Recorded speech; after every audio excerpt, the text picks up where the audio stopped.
Hello guys, আজকে তোমাদের সবাইকে দেখাবো চিকেন পকোড়া রেসিপি। কারা কারা চিকেন পকোড়া খেতে ভালোবাসো অবশ্যই কমেন্ট করে জানাবে। আমি তো খুবই ভালোবাসি খেতে। আদা, রসুন, লঙ্কা এগুলো সব আমি বেটে নেব। তারপর দেখো আদা, রসুন, লঙ্কা এগুলো সব বেটে নিয়েছি। তারপর তোমরা ভালো করে ধুয়ে নিয়েছি। তারপর দেখো এর মধ্যে আমি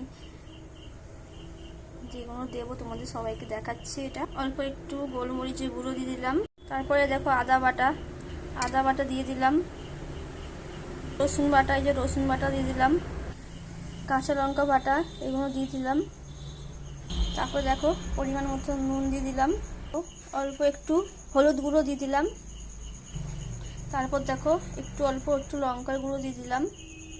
2 চামচ কর্নফ্লাওয়ার দেবো, দেখো 1 চামচ দিলাম। আর 1 চামচ দিয়ে দিলাম দেখো 2 চামচ বেসন দিয়ে দেবো। তারপর দেখো আর 1 চামচ দিয়ে দিলাম। 2 চামচ বেসন দিয়ে দিলাম। এগুলো সব দিয়ে একটু ভালো করে মেলাবো।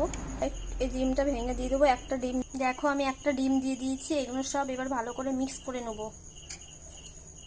একা একা ফোন ধরছি তো, তারাও একটু মিক্স করে নিই, তারপর তোমাদের দেখাচ্ছি। দেখো এগুলো সব ভালো করে মিক্স করে নিয়েছি। এবার এটা কিছুক্ষণের জন্য আমি একটু রেখে দেবো। পর আবার চলে এসেছি। এবার এইগুলোকে আমি তেলে ভেজে নেব।